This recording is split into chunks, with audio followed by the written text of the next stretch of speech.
Denzel Curry put out Taboo this year, and I couldn't have been happier with the result. It's one of my favorite albums, probably of all time, certainly of this year. And it's just wall to wall pop hits. It was kind of surreal hearing it for the first time and realizing how similar it was to the album that I put out just last year, Gay and Dead. Each of these is an album about a descent from lighter, poppier songs about being depressed, but like getting over it through like having money and success. And then gradually getting darker and darker and talking about like deeper ills of society, as well as painting yourself as sort of a weird horror character. Though whereas my album ends by last minute switching to a light note again, his just plunges further into darkness until it reaches a dismal ending. Now, this is not unusual for the structure of a Denzel Curry album. All of them have a dark to light transition. This is the only one that makes light to dark, but all of them have always been formulated in a way to guide you through the album on a sort of journey from one state of being to another. There's always some kind of metamorphosis happening over the course of an album. And while Taboo pushes this idea the most to the forefront that Denzel ever has on any of his albums. He's really made it front and center that this is in three sections: light, gray, dark. You are taking this journey. He's hand holding you by releasing it this way. But in a way, the fact that it is so direct is what makes it one of the less interesting albums in terms of its cohesiveness, because he's approached it like, let me definitively segment this into emotional states. And while he doesn't really actually even do that in the track list, where there's a pretty sudden break between Cash Maniac and Sumo, where it's like suddenly just a totally different sounding album from that point forward, you know, it's such a cut and dry sense of transition that it feels like Denzel Curry isn't able to explore as far into diverse subject matters over the course of his lyrics as he would be on other albums, where there's a lot more on Taboo of him just kind of making lots of references and just saying stuff that sounds good and creating more like fun, immediate songs that are great on their own, but when you listen to them all on an album, there can be a bit of a sameness. There's a little bit of this feeling that Denzel wanted every single song on this album to potentially be a single, to potentially catch on, to potentially, attract someone new to the Denzel Curry fan base by representing a wide swath of what he can do and make a great single out of, which is also what I was going for on my album. So I could be projecting here a little bit, but like, it's that same kind of feeling, whereas when you listen to 32Zell Planet Shrooms, the double EP that he released back in 2015, which failed and is obviously what necessitated him to then make something like Taboo. When you listen to that album by comparison, it feels like the more fleshed out version of the idea. It's more nuanced, it goes through more phases, it has more of a broad focus on all the different elements of Denzel's life and mentality in the moment, without having to dive into as many of the same topics, though Denzel always dives into a lot of the same topics on his albums. And in between those, we have Imperial, which doesn't really gravitate to one extreme or the other. It's broad in topics, but it's not that broad in sound. He tried to make a bunch of different topics that all are just as hard as possible. Like, how can I make the most immediate hard? And like, there's still a trajectory of dark to light. There's still different song structures. Some are more pop oriented, some are more like story rap songs, like he had done more of earlier in his career. But again, even on Imperial, there's this feeling of, I have to make it more immediate, more something that everyone will listen to, where every song has potential to be a hit. And 32Zell Planet Shrooms is the only project he's done where I don't think the immediacy of the individual songs is as important as what you get out of the complete package. Because this album, it starts off very dark, visiting some of the same places that Denzel was visiting on Nostalgic 64 in the beginning of that album, where a lot of it is based around news stories of the fucked up stuff that goes on in Carol City, and like just the kind of things that is very close to home for him because his brother was killed by a police officer, I believe, from being tased to death or something. He also happened to go to the same school that Trayvon Martin went to, so that was a big topic in some of his early music, even though he didn't like personally know him, but like the fact that this was going on around him was something that he could write about. And because he is actually from there, people were like, wow, this is a perspective on this event. And that was sort of part of the newsworthiness of Nostalgic 64, on top of things like just Threats being like an incredible single, the fact that Denzel was doing all these different styles and he was making good music, but nobody really understood like where he was coming from or where he was going with this music, because it wasn't really clear. Is this like an album about the streets? Are you from the streets, and do you consider yourself to be rapping about that kind of stuff? Or is this an album about like the Nintendo 64,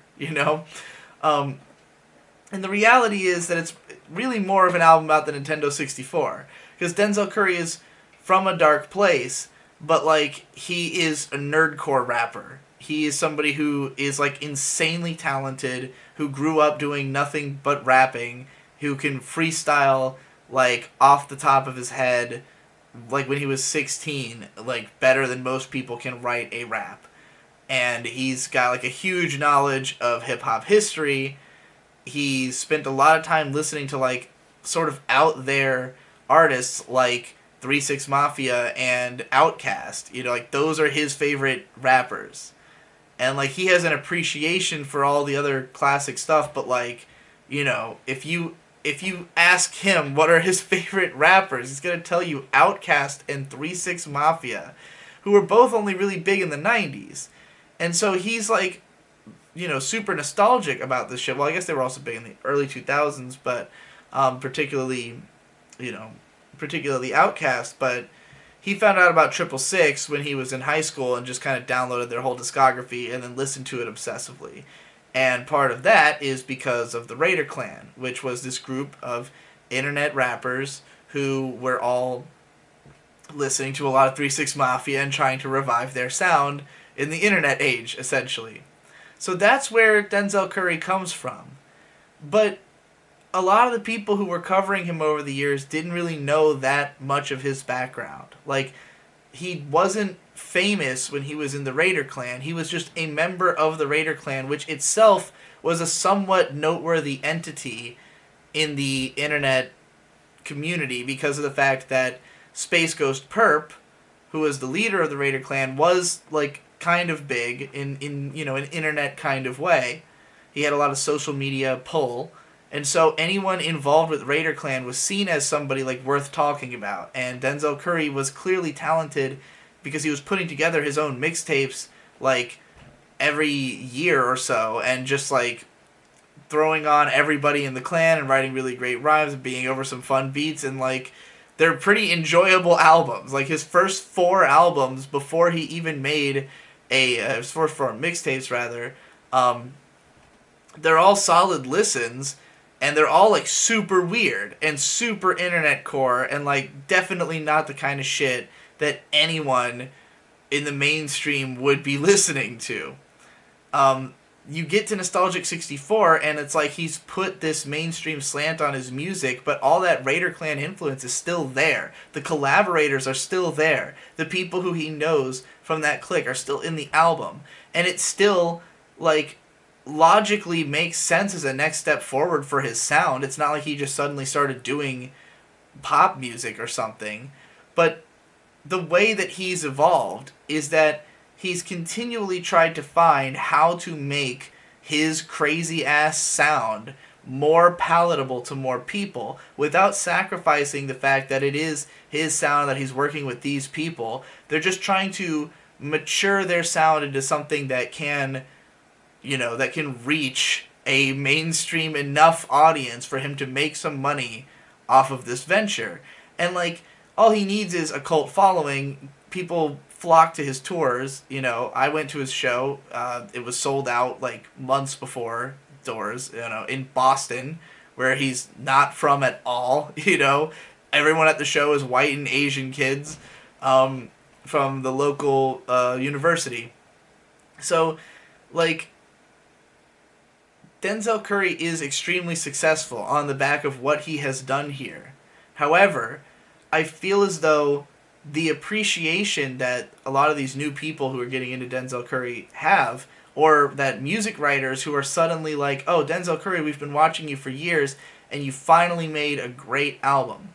And I really don't see it that way. I think he had already made a great album. It's 32 Zell and Planet Shrooms. But nobody understood this album at the time that it came out. Because they're coming off the back of a Nostalgic 64, and 32 Zell Planet Shrooms is a logical sequel to Strictly for My Raiders.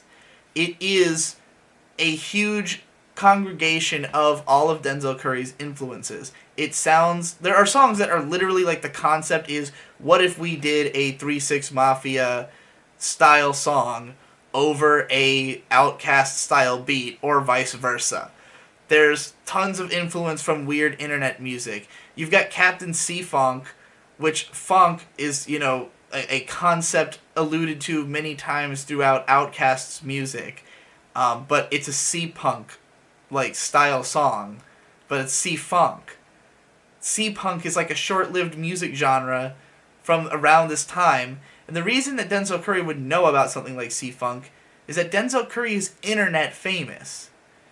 And this album is about being a young internet famous rapper. That's what's unique about it that I feel has been unreported on. Because Nostalgic 64 was made when Denzel Curry was preposterously young, and it was released by a major label. So as far as anybody knows, as is per usual of like how hip-hop worked in the past, it's like a lot of young guys put out a bunch of mixtapes, someone at a label thinks they're pretty good, puts them out, you know, on stages, takes a risk on them, they eventually pick up in popularity, they get famous, and they perpetuate their own hype cycle. This isn't really what happened with Denzel Curry. He didn't, like, get signed to a major label and then blow up really big. He had, like, a kind of big single on the internet. He had Threats. Threats did not get radio play. It was just kind of a big single on the internet, and it reviewed really well in online publications. People like Anthony Fantano covered it. And he might have only given that album a 6, but a lot of people checked that out because of the way that, like, they just vibed with the aesthetic of it. That's why I listened to it. I was like, Nostalgic 64, I'm a 90s kid, I will click on this. And I really liked Threats, and I kept it on my iPod for years, even when I wasn't really paying attention to Denzel Curry. Because 32 Zell Planet Shrooms, which came out 2 years later, and Denzel himself has talked about how, like, a big part of why he didn't pop over all this time is that he works too slow.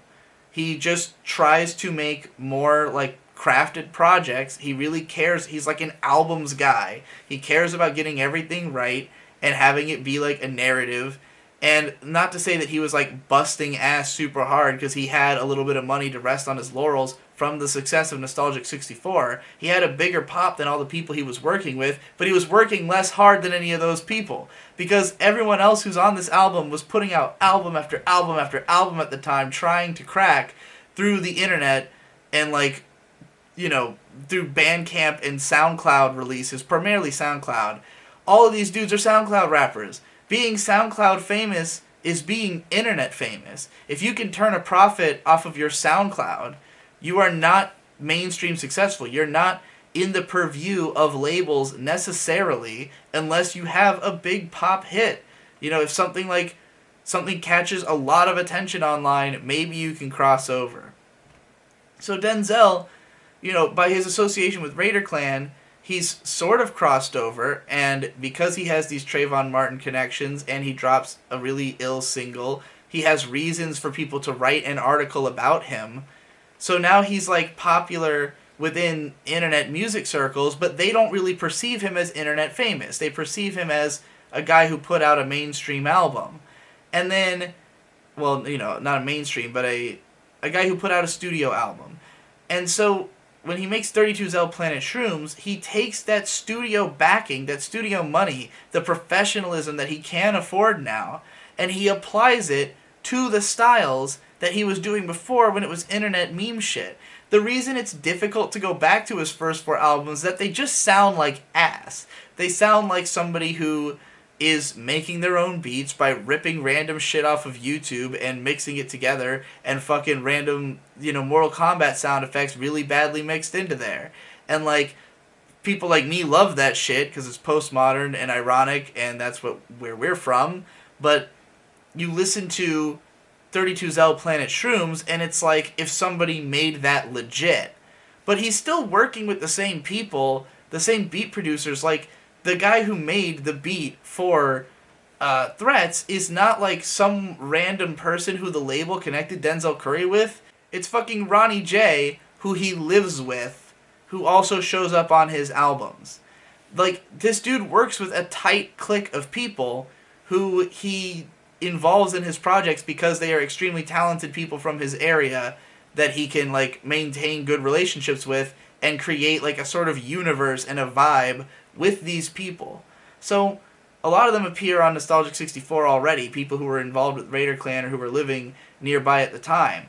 But when Denzel Curry made 32Zell Planet Shrooms, he had used the money from Nostalgic 64 to buy a house and move all of his other internet famous friends, like attempting to become internet famous rapper friends from the area, in with him. It is like a classic YouTuber house scenario going on here. Like a fucking Jake Paul scenario in 2015 with Denzel Curry moving in like Ronnie J and 12 who like started to actually get notoriety on his own as like a popular R&B singer. He's got like a career of his own and he's still on like Taboo. Like this dude's been on all the albums because that's how tight these guys are. They got JK the Reaper, I think, living in the house too, who was again a guy putting out album after album. He's on 2 songs on this 2-sided EP. So this is like Denzel and his boys. He has just made enough money that he can like support all these guys and their creative endeavors, and they're like, we're all gonna make it together. We're all gonna fucking power up and go crazy. But at the same time, this is where Denzel's going through like the worst emotional issues of his life, because he's mostly like a kind of upbeat and happy sort of guy. But in this period of his career, where he's like spoiled rich, but also like now all these girls are interested in him, but they're like betraying him, and like he's fucking like over women, he's gotten way into weed, he's just like getting high all the time, doesn't like anybody. Like when he talks about this period, he talks about it like this really dark period of his life, and it kind of seems like he's brushed off 32Zell Planet Shrooms as a failure, because like people, it wasn't popular, it didn't cross over, people didn't get the point, and it wasn't really successful except for Ultimate. And so it kind of seems like Denzel looks at that period and he says, well, like, it didn't work, and also I was in a really bad place, so I just want to kind of forget about that, Like, he's still playing Ultimate and shit, but, like, he's not exactly, like promoting these songs anymore. He doesn't really play them live. This is not like the era that people talk about or remember. People know a lot of his like random off-album tracks that have just like appeared on YouTube better than they know a lot of this album. Whereas like Nostalgic 64, which came before it, Imperial that came after it, and Taboo all have more pop because every single one has had to fight its own battle to be something that people will pay attention to. So like the kind of reception I had seen for these EPs at the time was just like lukewarm. It was like, this kind of feels like a clusterfuck. It's just like a bunch of like random beats that Denzel Curry's on, and he doesn't make enough of an impact over them to like, to stand out as a rapper, I suppose. But like, you have to understand that this isn't just a random collection of beats that people made. It's beats that the people who work with him made based on his influences to create a narrative that is conveyed through the tonality of the songs, that goes through like all these different sonic palettes and has like this deep interconnectedness between the songs, because most of them have like some kind of alteration at the end. Like a song will open with like a long transitionary period, then you'll get into the song, and then it'll like change in some major way, usually introducing a whole second hook at the end of the song and like kind of playing out. The end of the first half of 32 Zell has like an epic guitar solo at the end that like transitions out into the next half of the album, which opens with like reading from the Bible that turns into a joke or something. It's fucking bizarre shit. There's like weird stuff in the middle of this album that's all super interesting and flavorful, and that obviously would have to be cut if you were trying to make something more pop oriented and immediate. If you thought that like doing all this weird shit is why people didn't like the album, then you'd be like, alright, fuck it. The next one's just gonna be like hard bangers all the way through. And the one after that, I'm gonna like do a bunch of different styles, but it's all gonna be like way more to the point. And like, there are weird cutaways and shit at the end of some of the songs on Taboo, but they're all like 10 to 13 seconds long. You're never gonna get like a long passage of the transition, like the transition between Delusional Shown and Past the Woods intro. Like, that is like a prog rock album level of transition between songs.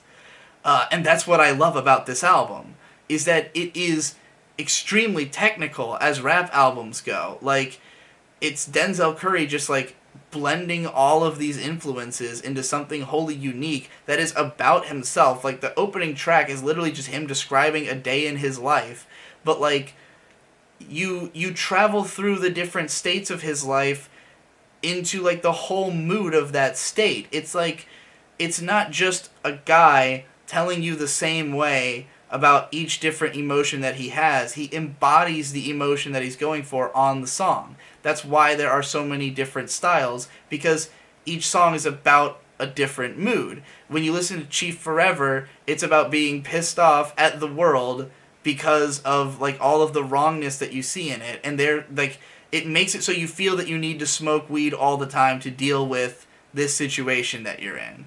And drug use is a major theme throughout this album, because again, at the time he was getting high all the time and probably doing a lot of shrooms, hence the Planet Shrooms half. Though that's like, a lot of these phrases that Denzel uses he's had forever. Like, ever since his old albums, he would refer to things like the Planet of Shrooms. He mentions that on the Little Ugly Mane song Twisted. Like, he used to mention like being the black metal terrorist on earlier albums. You know, like every concept that he brings up will be introduced early on, and then he'll keep reworking it and making it more prominent as time goes forward. So, you know, I don't know what period he was actually on shrooms in heavily, but I would assume he was still doing it around this point. But like, the idea of this album is sort of opening in a place where you're thinking about all of the negative things in your life. That is the 32 Zell half, is all about negativity and the problems that he has with the world and the people around him, and this sort of feeling of being in like an endless battle against society. So 32 Ave is just like, here's what everyday life is like, and there's like a storm of shit going on in this place. Chief Forever, the world's a bad place, gotta smoke to deal with it. Then you get to Envy Me, and this is a little bit more personal, which is why it's like even darker and more dismal in sound. And he's like talking about the people who hate him, and like petty, you know, disagreement with people, like people who envy him and who like he has legitimate problems with now because of the fact that they've been treating him differently because of his success. So now we get to Ultimate, and it's just like fucking pure ballistic mayhem. And if you pay attention to the lyrics on Ultimate, they're very positive. It's essentially a song about him being so great and so powerful that everything will be okay. Because, like, this is the ultimate Kamehameha blast. Like, this is the song that will destroy the enemies and make things okay again. But like that's still a very aggressive kind of tone, you know. For like, it's probably the most positive song on 32Zell and also the most intense and the most aggressive. Um, then you get to Lord Vader Kush. Now he's sort of like just going over to the dark side and being like, you know what? Maybe I can get something out of like enacting this darkness instead of just being like you know, troubled by it. I'll just become a part of it. And then that leads us into the best fucking song on the album, Ice Age. And Ice Age is so underrated. It's so underappreciated. Because people think about 32Zell Planet Shrooms, and they think, oh, that's the one that has Ultimate on it. 2 songs down from that is Ice Age, which is just the most cold-hearted but self-aware entirely song about just being like a douchebag. And just being like, I'm ice cold. I don't give a fuck. I'm gonna tell you straight up. I'm a bad man.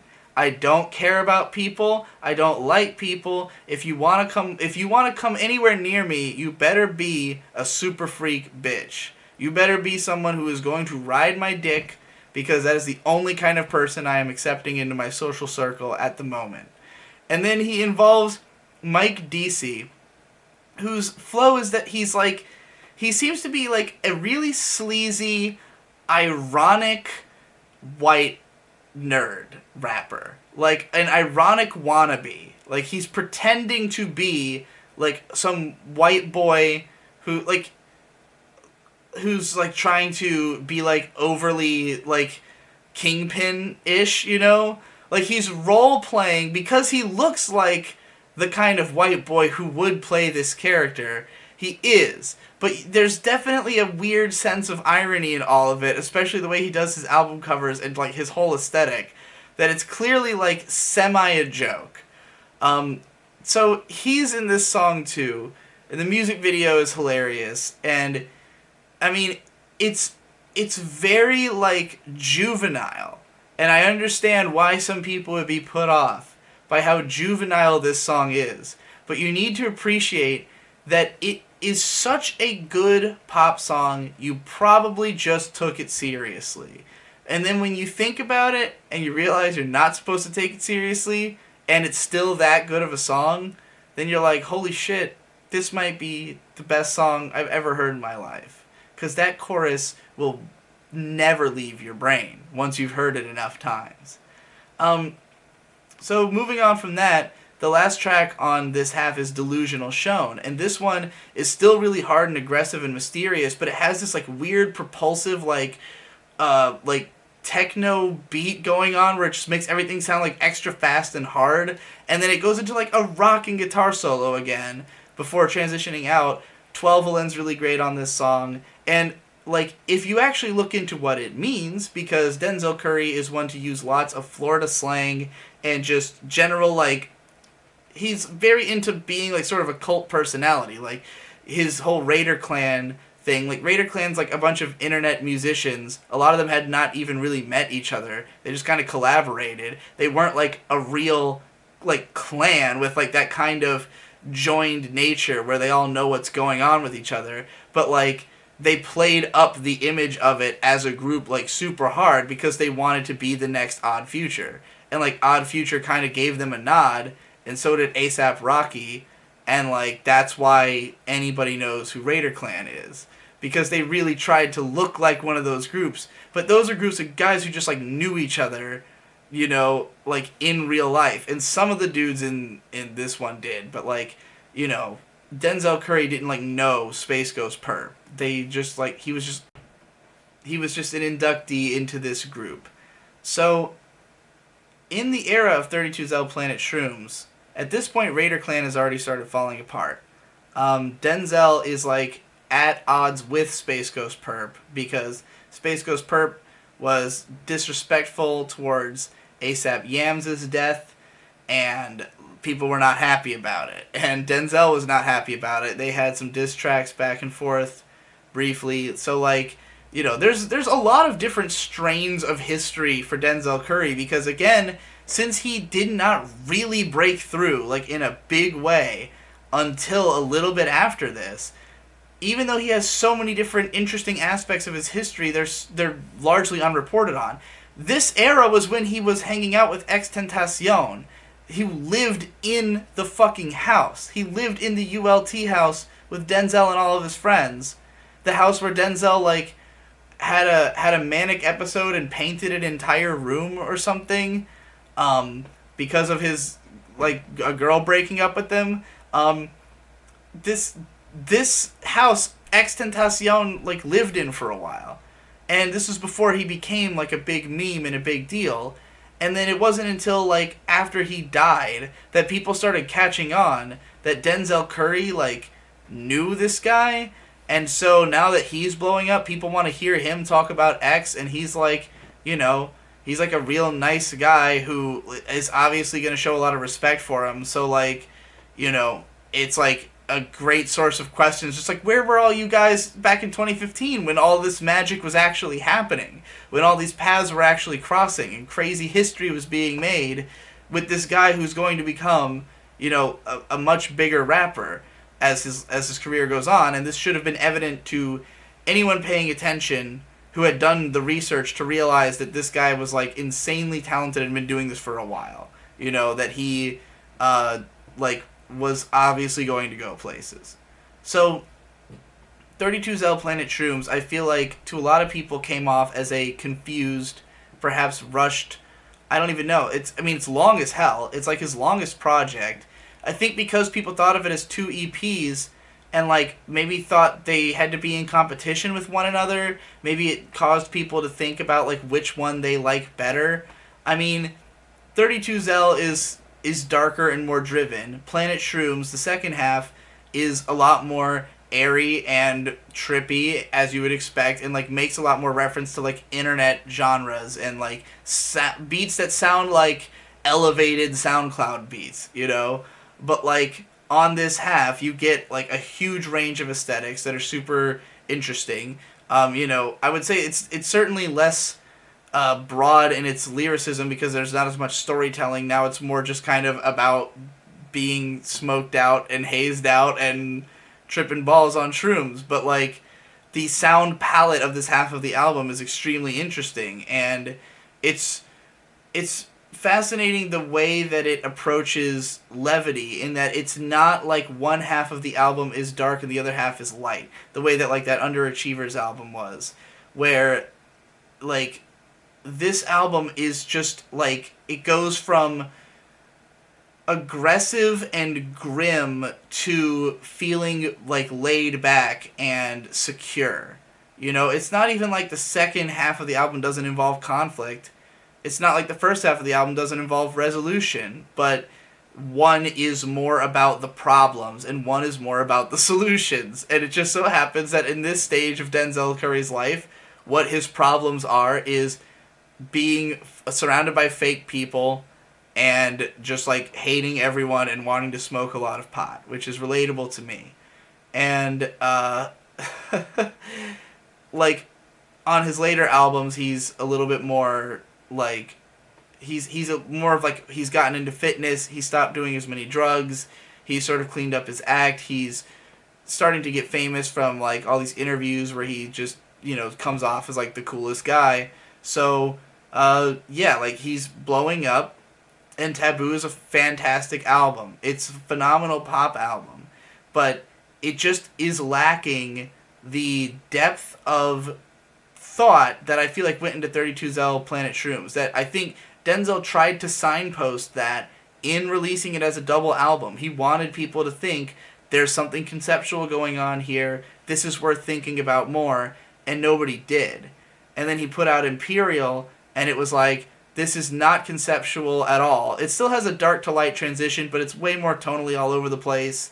It feels more like just a collection of songs. Like just he banged out a bunch of hard sounding songs and organized them afterwards, you know?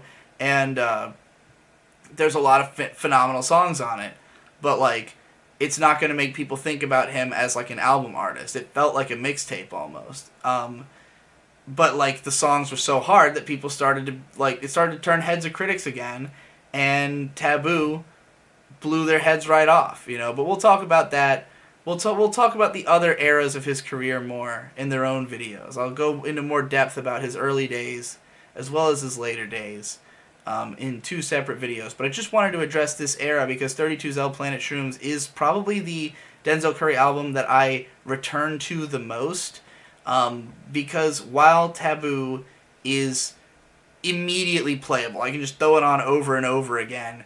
It is kind of short and to the point, and you can't really just like get lost in the vibe and enjoy yourself through like a full course meal of music, like a whole exploration of the palette of all of his influences, as opposed to trying to sort of take those and truncate them into the most digestible part and like shove it right down your throat. Not that I have any problem with that. Like, this is a close contest. I really can't decide which one's my favorite because, for all the praise that I can give 32Zell Planet Shrooms conceptually, Denzel also grew as a performer between the albums. I don't even think his lyrics are as strong on Taboo as they are on like some of his previous albums, because again, he's trying to make everything very immediate, but like his vocal performances are phenomenal. Like, you listen to him on Vengeance and there's nothing he's doing on 32Zell Planet Shrooms that sounds like that. But he just sounds younger. But like, I want a sequel to this album. Like, now that Taboo has put eyes on him and made people kind of get where he's coming from and people are looking into his past, I want that he can go back and do something more nuanced and more like articulate, like 32Zell and Planet Shrooms. And I would be greatly enjoy